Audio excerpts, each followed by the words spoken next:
Welcome to the PhD Push.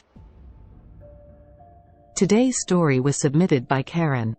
Karin is a 28-year-old French doctor in pharmacy, passionate about molecular pharmacology and oncology.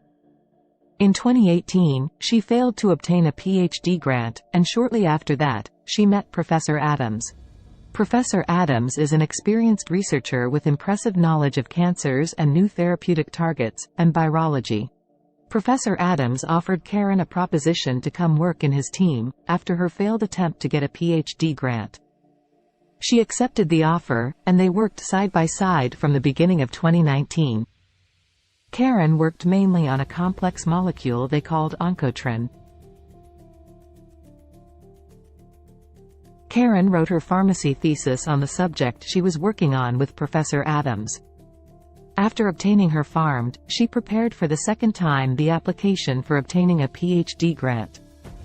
They designed the PhD project for Karin, and she passed a very hard and selective oral to obtain a 3-year PhD grant.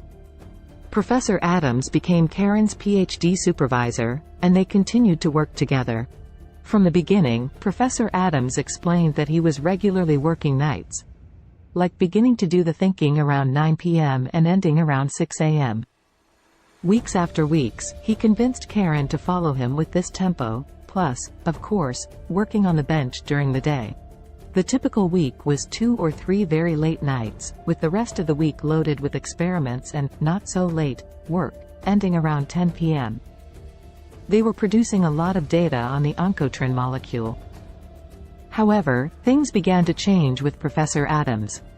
He became increasingly difficult to work with. He would often berate Karin, and even insult her in front of other colleagues. He also became possessive of the work that Karin was doing, often withholding data from her or not allowing her to present their work in meetings.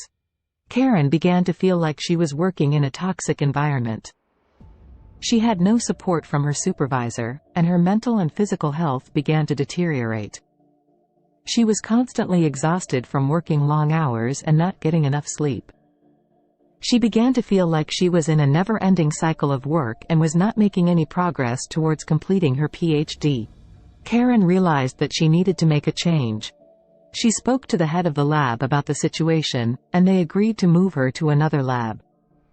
It was a difficult decision for her to make, but she knew that she could not continue to work in such a toxic environment.